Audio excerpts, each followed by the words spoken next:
I don't talk to my half-sister because she's the result of my mother's affair, and now she wants to move into my house and everyone's against me. My half-sister, SS, and I have no normal relationship. Background: my dad divorced my mom when I was 5. SS was born from my mom's affair and arrived exactly 9 months after me. Dad stayed with mom until I, at 5, told him about the man mom kept bringing home when he wasn't around. That was SS's father. Dad gave mom the house in exchange for her removing his name from SS's birth certificate. He paid child support for me until mom abandoned me at 8 because her lover, Dalil, didn't want someone else's kid at family events. SS hated me because, according to rumors, our grandfather loved me more. Dad tried to be polite and build a relationship between us, but I wanted nothing to do with her, so we never spent time together. SS herself said she didn't have a sister, and I never considered her one either. A few days ago, SS called me. I don't know how she got my number, crying and saying mom kicked her out after marrying some random guy I don't know and wants nothing to do with her. Honestly, I hung up. She started texting, saying she really needed her sister's help, had nowhere to go, her dad hasn't spoken to her in years, and no one would take her in. She lives 6 hours away. I hesitated, but when she called again, I said we're not sisters.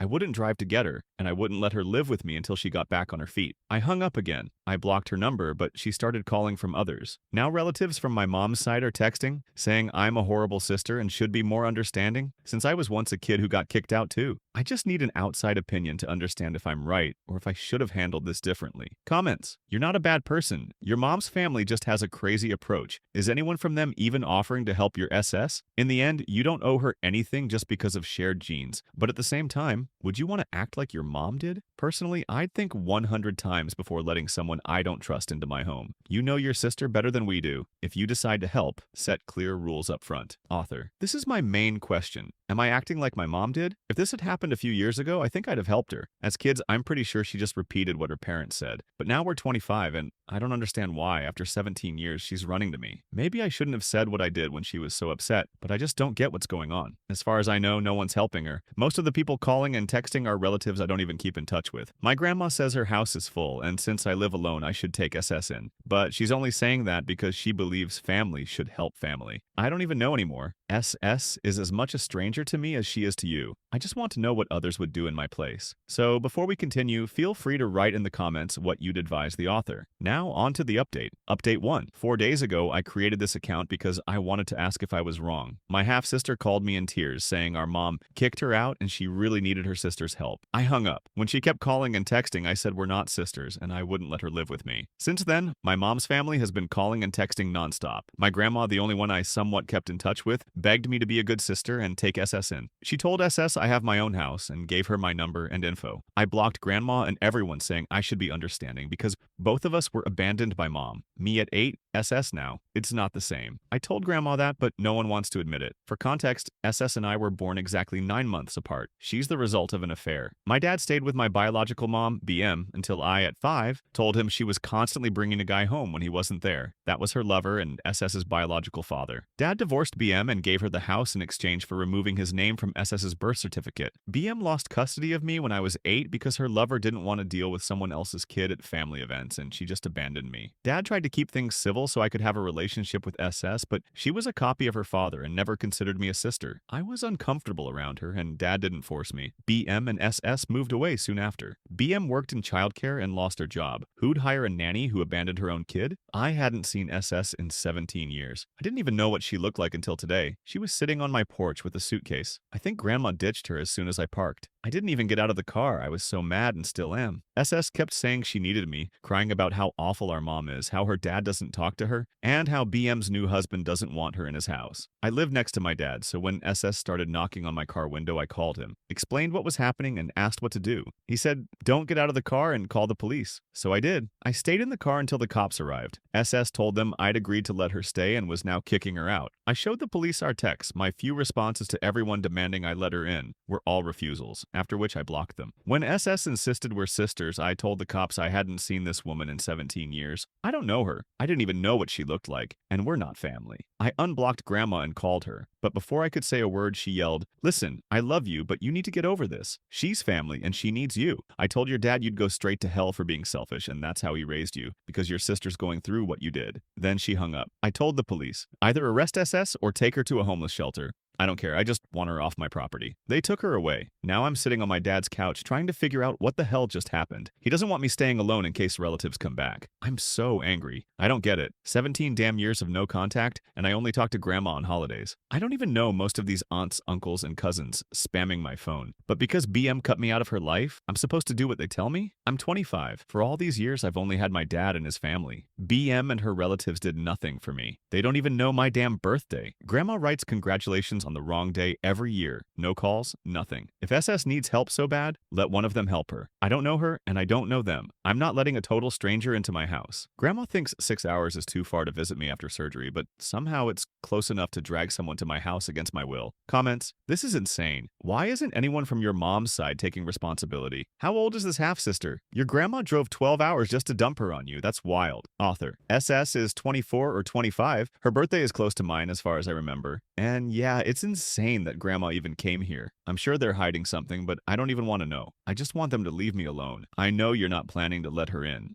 but don't you dare change your mind. She'll probably never leave, won't pay rent or help with expenses, and you'll have to evict her through court. Save your nerves. Author: that nightmare with eviction is one reason I don't want anyone staying with me. By law here, after 7 nights, a guest is considered a tenant. My friend once let someone stay for a week, and it turned into 6 months of court battles and damaged property. So yeah, I'm definitely saving my nerves. Update 2, I checked my camera footage from last night, and this morning, SS and Grandma were rummaging under mats, stones, and flower pots, and the mailbox, checking doors, obviously looking for a spare key. I don't keep keys on my property. My dad, grandparents have their own sets they keep with them. My uncle fully upgraded my and dad's cameras. Now we have devices that send motion alerts to our phones. We also installed video doorbells on the front and back seat doors, plus other features, and the cameras are better hidden now. While my uncle was doing that, I went to the police station with my grandpa. SS was charged with trespassing, but they didn't hold her long. Grandma picked her up. They kept lying, saying I'd offered to let SS stay and gave statements to that effect. I don't know what happens next, but I'm taking steps to protect myself, my property, and Dad's property. S had no prior record, so this is her first offense. I don't know how to feel about that. It sounds awful, but I hoped she'd have at least one prior offense because people in the comments said it could help with a permanent restraining order. Grandma, though, has a record: stalking, trespassing, and domestic violence. I passed that info to the police. Today I got a temporary restraining order. Something, at least. I gave the police camera footage, copies of all messages, printed and on a USB, written statements, and they called a judge to issue the temporary order. We also discussed self-defense tips,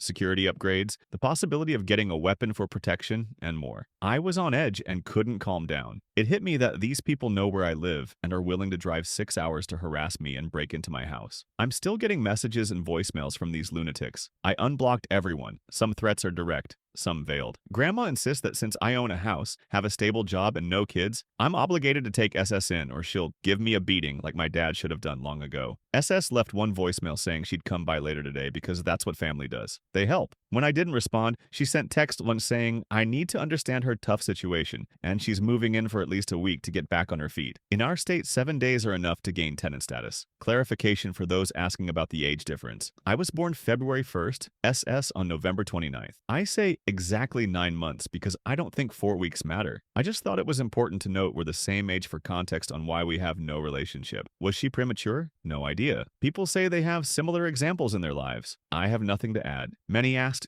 do I hate SS? Am I mad at what she said as a kid or what her parents did? In my first post, I wrote in the comments that if this happened a few years ago, I might have helped without thinking. I get that as a kid, she just repeated what her parents said. I don't blame her for that or for BM abandoning me. It's been 17 years, 7 as adults. She could have reached out anytime but didn't. Plus, she claimed she had no sister. I could have reached out too but didn't want to. I just moved on with my life. I went to therapy after mom abandoned me, and it took years to deal with my mom's family not wanting me. Now, SS is causing me problems. She sat on my porch with a suitcase, ready to barge into my home and life. She drove 6 hours, sat there for half an hour, then lied to the cops, even though I told her no multiple times. She didn't consider me a sister until she needed something, and now she's forcing her way in, claiming we're family. I don't hate her. That's too much energy. But I do dislike her. along with her grandma and the rest of their family. They ignored me for years, and now I don't feel safe in my own home because SS and her crew can't take no for an answer. The past plays a role in my dislike too. Reminder, I hadn't spoken to her in 17 years, didn't even know what she looked like, but now we're suddenly sisters because she has nowhere to live? Yeah, I'm definitely mad about that. I feel I did the right thing by posting my story online, asking for advice, and listening to my dad. The lawyer I spoke to mostly said the same as the commenters. Unblock numbers and set to silent to collect evidence of harassment, call the police and show them the text to prove there was no implied invitation. That's crucial because even letting SS stay on my porch could have backfired. Giving the police camera footage of SS and Grandma looking for a key was the right call too. Upgrading security, buying self-defense tools, and talking to the police about protection and possibly a weapon all worked in my favor. It shows that despite this being SS's first offense, I don't feel safe, and she's the reason. I truly don't. Thanks again for the advice. If they show up as promised,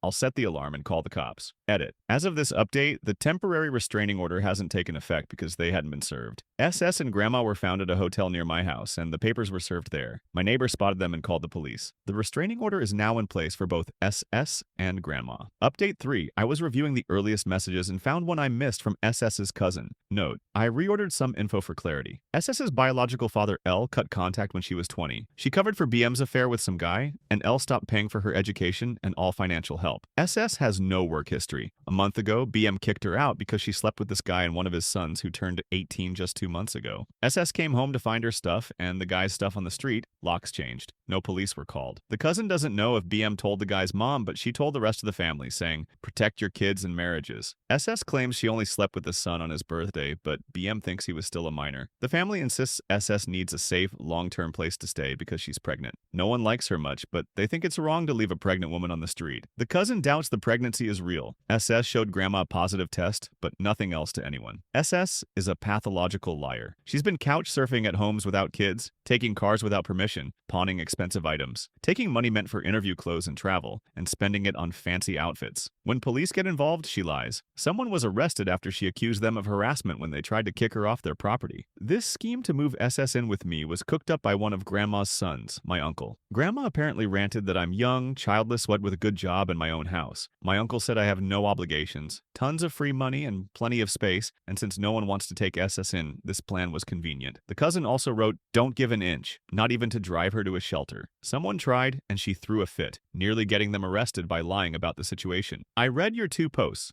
Stay safe. Comments. Your cousin filled in these crazy gaps? Wild. The author should keep in touch with the cousin to know what else is coming. I'm sure they won't stop. I suspected pregnancy when they mentioned a minimum stay. They want her there long enough to be unevictable, to have the baby if she's even pregnant. How do you kick out a baby? Think about holiday plans. I wouldn't go anywhere for Thanksgiving or Christmas. Be ready for her to make a scene. Try to break in, especially if guests are around, or steal from the porch. Stay safe. We're with you. Author, I'm definitely preparing for that. I read your comments about how far SS and Grandma might go, and I'm terrified. My paternal grandma suggested hosting the holiday at my place, so if she shows up, we'll all be here and ready. Thank you. Update 4. No big news today. Messages and calls have stopped. The neighborhood is on alert, and we're doing family watch shifts. Today, we're hanging out with my aunt and grandma. No one showed up at the house last night. I'm following the commenter's advice. 1. Start a folder with all evidence. My aunt suggested transcribing all saved voicemails, and I think it's a great idea, so I'll do that today. 2. Keep daily logs even if nothing happens, and note when I leave for work, return, and any movements. Many suggested door chains. I did that right after buying the house, along with replacing all windows with impact-resistant ones, so they're hard to break. My uncle's always been big on safety, so he helped with all this. Even though I live near my dad and close to family, he always says, "You're a woman living alone. Be as careful as possible." Stories you shared made me nervous about leaving the house unattended. Neighbors offered to watch it, but I'll feel better being here if something happens. So this year, I'll host Thanksgiving and maybe Christmas. My grandma suggested it and is already planning. We might shop for decorations today. Thanks again, everyone.